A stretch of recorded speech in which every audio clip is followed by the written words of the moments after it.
Hello friends, Russia is destroying our critical infrastructure. We apologize for not being able to post videos regularly due to power outages. Let's see the changes on the front line. Liberation of the Kinburn Spit. What strategic importance does it have for Ukraine? It is a sandy peninsula that separates the Black Sea from the Dnipro Bug estuary, ISW experts write. The spit makes it possible to control the entrance to the Dnipro and southern Bug, Mykolaiv and Kherson ports. Control over it will allow Ukraine to weaken Russian strikes on the western coast of the Black Sea and strengthen its maritime presence. RUSSIANS are preparing to leave ZNPP, and Russian military commanders began to write hysterically about this. In their opinion, first ZNPP will come under the control of the IAEA, and then Ukraine. The Russians believe that Putin is afraid of the offensive of the armed forces of Ukraine in Crimea, so he became compliant and decided to agree to the conditions of Ukraine and the West to leave ZNPP.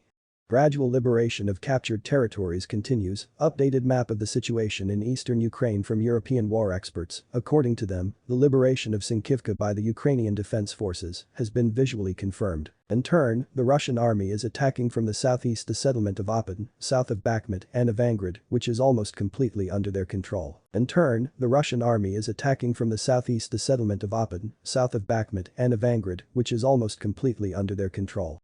Occupants have been trying to capture Bilohorivka for several weeks, but unsuccessfully. Haidai, the head of the Luhansk military district, added that the armed forces repel all enemy attacks in this direction.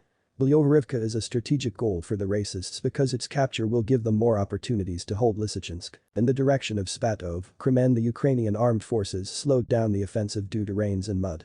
Now they are waiting for frost and solid ground. The situation on the border with Belarus remains unchanged. The situation in the Svatov sector was clarified in Ryanikivka and Lyman Pershi. Fighting continues in the area of Kuzymivka. The enemy does not stop assaults in the Bakhmut sector, but the fortress town of Bakhmut is holding. Avdiivka section, the enemy is trying to drive a wedge into the defense on the eastern facade of Avdiivka. Today it is worth mentioning the heroism and professionalism of the defenders of the city garrison. Apparently, all available reserves of the DNR terrorists will be used to push the Ukrainian armed forces away from the outskirts of Donetsk. In the area of Remivka, the enemy advanced by one landing, but the guys asked to tell you that the Katsap is getting a good rebuff there. The situation in Zaporizhzhia sector remains unchanged. Tavria section, no changes.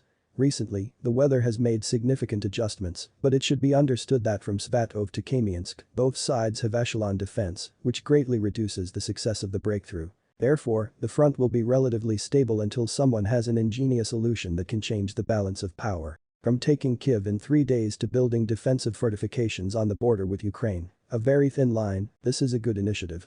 We, too, after the war, would like to put up a 10-meter wall with the Russian Federation, dig a moat and put crocodiles there to keep Russians away. These are the events known for today. Friends, leave your opinion in the comments.